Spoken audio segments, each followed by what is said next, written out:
क्या तुम्हारी उम्र 12 साल से कम की है? क्या तुम पोगो चैनल के डेली व्यूअर हो, या फिर तुम घटिया वीएफएक्स देख करके ऑर्गेज़म के शिकार हो जाते हो? इन तीनों में से अगर एक भी चीज़ तुम्हारे साथ सेट बैठती है ना, तो तुमको सिंघम अगेन ज़रूर देखनी चाहिए। अदरवाइज़ इस मूवी से जितना दूर रह सकते हो उतना दूर रहो। इस वीडियो में हम लोग सिंघम अगेन को रिव्यू करेंगे, और फॉर योर इन्फॉर्मेशन मैं ये वीडियो जो है वो सिंघम अगेन को देख करके नहीं बना रहा, बल्कि सिंघम अगेन को देखने के बाद मैंने किल देखी दोबारा, ताकि मेरा दिमाग जो है वो थोड़ा सा ठिकाने आ जाए। अदरवाइज सिंघम अगेन को देखने के बाद अगर तुरंत ये वीडियो बना रहा होता तो शायद ये वीडियो बहुत ज़्यादा ब्लंट और बहुत ज़्यादा हार्श हो जाती, जो कि एक्चुअली में मैं नहीं चाहता था। मेरा नया चैनल है तो मैं नहीं ऐसा चाहता कि कुछ भी ऐसा करूं जो कि लोगों को बिल्कुल ही नापसंद आ जाए।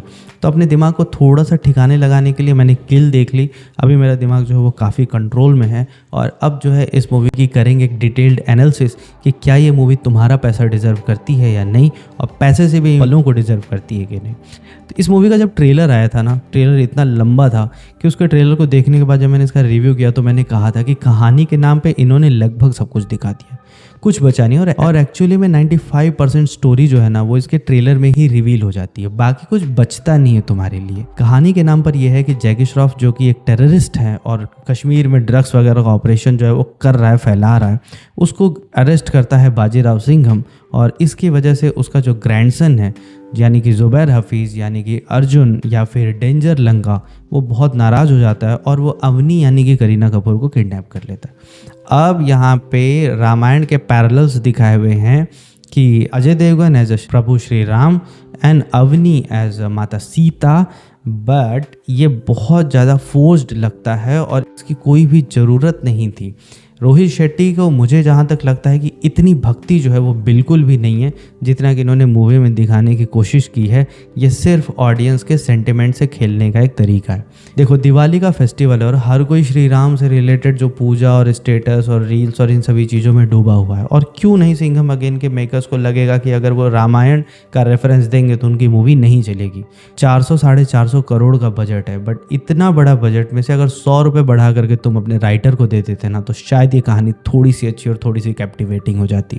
मूवी में जो तुमको बाकी के कैरेक्टर्स देखने को मिलेंगे, जिसमें टाइगर श्रॉफ, दीपिका पादुकोण, रणवीर सिंह या फिर अक्षय कुमार, सबके सब वेस्टेड हैं और किसी का स्क्रीन प्रेजेंस जो है वो अच्छा नहीं लगता। अगर गुड की बात करूं कि मूवी में अच्छा क्या है, तो एक्चुअली में अजय देवगन की भाई सिंघम रोल एक्चुअली में उनके लिए लिखा गया है। मैंने जब सिंघम पार्ट 1 देखी थी, जो सबसे पुरानी वाली है, तो उस टाइम के बॉलीवुड के स्टैंडर्ड के हिसाब से वो मूवी काफ़ी अच्छी थी। सिंघम रिटर्न्स मुझे बिल्कुल पसंद नहीं आई। इस कॉप यूनिवर्स की इसके बाद की एक भी मूवी मुझे बिल्कुल पसंद नहीं है।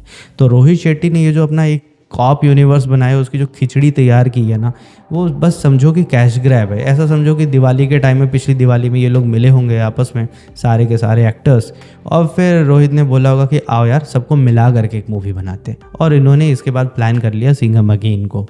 रणवीर सिंह जो हैं वो ओवर द टॉप हैं, मतलब जोक मारते तो हैं बट लैंड नहीं होते। अगर फिर से मैंने बोला ना कि अगर तुम पोगो देखते हो और हंसते हो तो तुमको उनके जोक्स पे हंसी छूट जाएगी। अक्षय कुमार थके हुए लगने हैं या टाइगर श्रॉफ फाइट सीन्स के लिए बने हैं, समझ में नहीं आता, क्योंकि उनको हर मूवी में लगभग यही करने को मिलता है। दीपिका पादुकोण जैसी एक्ट्रेस को इन लोगों ने एकदम ही मिसयूज़ किया हुआ है। मतलब वो जब आती है ना, जो डायलॉग बोलती है, पता नहीं किसने उसका डायलॉग, मतलब दिस पर्सन एक्चुअली आउटशाइंस ना, दूसरों को आउटशाइन करते हैं, और उसका रीज़न ये है कि बाकी कैरेक्टर्स बहुत घटिया लिखे हुए हैं। अब खास बात यह है कि अर्जुन कपूर की एक्टिंग जो है वो बहुत बेहतरीन नहीं है। ठीक है, वो जब तक शांत रहता है बंदा, जब तक मतलब मुंह बंद करके और मतलब वायलेंस वगैरह कर रहा है, तब तक वो बहुत अच्छा लगता है। जब वो मुंह खोल देता है, जब उसकी डायलॉग डिलीवरी स्टार्ट हो जाती है, तो तुम फिर उससे भी कनेक्ट नहीं हो पाओगे। तो एक्टिंग वाइज जो मूवी है वो वीक है, और उसका रीज़न जो है वो फिर से वही कैरेक्टर डेवलपमेंट वगैरह जो है वो बकवास है। म्यूज़िक जो है मूवी का एक भी गाना तुम्हारी ज़बान पे नहीं चढ़ेगा। ज़बरदस्ती का रामायण का अगर श्री राम राम वगैरह तुमको बैकग्राउंड में चलाना है, तुम खुशी खुशी अच्छे पैसे कमा सकती है, बट तुम्हारी मूवी को एक अच्छी मूवी सिर्फ इस चीज़ की वजह से नहीं कहा जा सकता कि तुमने इस मूवी में रामायण का रेफरेंस लिया हुआ है। इसके बाद बात करते हैं घटिया वीएफएक्स की। भाई साहब, तुम 400-450 करोड़ रुपए में लगाते हो और तुम्हारे जो वीएफएक्स हैं वो किसी गेम के कट सीन से भी घटिया होते। तुम थोड़ा कम दिखाओ यार एक्शन। ठीक है, मुझे पता है कि तुम्हें कारें उड़ाने का शौक़ है, बट फिर भी जो भी तुम एक्शन दिखा रहे हो वो एकदम मतलब रिलेटेबल लगता ही नहीं है। रियलिज्म उसमें ना के बराबर है, ठीक है। तो हम लोग इतनी हॉलीवुड की मूवीज़ वगैरह देखते हैं जिसमें दिखा रहे हो कि कारें जो है वो हेलीकॉप्टर के ऊपर से जा रही है, ठीक है। मिसाइल जो है वो किसी के पैर के पास आकर के लगी और उस बंदे को कुछ भी नहीं हुआ। तो या तो तुम ये कह दो कि एक सुपर हीरो मूवी है, और या फिर तुम ये कह दो कि भाई अपना दिमाग घर रख करके आना। ये बात तुम्हें वार्निंग देनी चाहिए, जो वार्निंग वाला आता है ना स्टार्टिंग में कि भाई हमारा किसी मतलब जीवित या मृत्यु से कोई संबंध नहीं है, वो ये भी आना चाहिए कि इस कहानी को देखने के लिए आपको अपना दिमाग घर छोड़ करके आना चाहिए, अदरवाइज अपने दिमाग को होने वाले डैमेज के लिए आप जिम्मेदार होंगे। ले दे के बात इतनी है ना कि ये जो कैश ग्रैब स्कीम चल रही है, ठीक है, ये मतलब बहुत हार्मफुल है। इसको अगर ऑडियंस सपोर्ट करेगी, ऐसे मूवीज़ को जा के वो देखती रहेगी, तो ऐसे मेकर्स को लगेगा ना कि ठीक है हम काम तो सही कर रहे हैं, हमारे पैसे तो आ रहे हैं, लोग चार बुराइयां कर देंगे तो क्या ही हो रहा है, हमारी जो मूवी है वो बॉक्स ऑफिस पे करोड़ों कमा रही है, इट्स गुड। और लास्ट में चुलबुल पांडे का कैमियो क्यों कराया कैमियो, इसकी एक्चुअली में कोई ज़रूरत नहीं थी। मैंने बोला था अपना जो लास्ट एक मैंने वो मूवी टॉक वाला एपिसोड किया था, उसमें मैंने ये बात कही थी कि ऐसा देख करके लगता है ना कि सलमान खान के कैमियो की ये लोग इतनी चर्चा कर रहे हैं सिर्फ इसलिए कि इनके पास कहानी में कोई भी दम नहीं है। तो क्या पता भाई के नाम पर 4 ऑडियंस आ जाए, और एक्चुअली में ये कैमियो जो है वो कुछ इसी तरह का है। तो ले दे करके मतलब रिव्यू को बहुत लंबा ना खींचते हुए मैं सिर्फ इतना कहूँगा, तुमने ट्रेलर देखा है मेरे भाई तो मूवी रहने दो, ठीक है, क्योंकि 95% मूवी तुम ट्रेलर में देख चुके हो।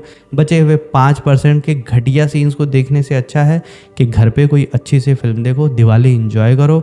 और बाकी इस मूवी को 5 में से मैं देता हूँ 1.5 स्टार, दैट्स इट। वो आधा स्टार ना एहसान कर दिया मैंने इनके ऊपर। बाकी रिव्यू यहीं तक। वीडियो अच्छी लग गई हो तो चैनल को सब्सक्राइब कर लेना, वीडियो को लाइक कर देना, और कमेंट में बताना कि अगर तुमने ये ब्रेन रॉट देख रखा है तो तुम्हारे दिमाग का क्या हाल चाल है।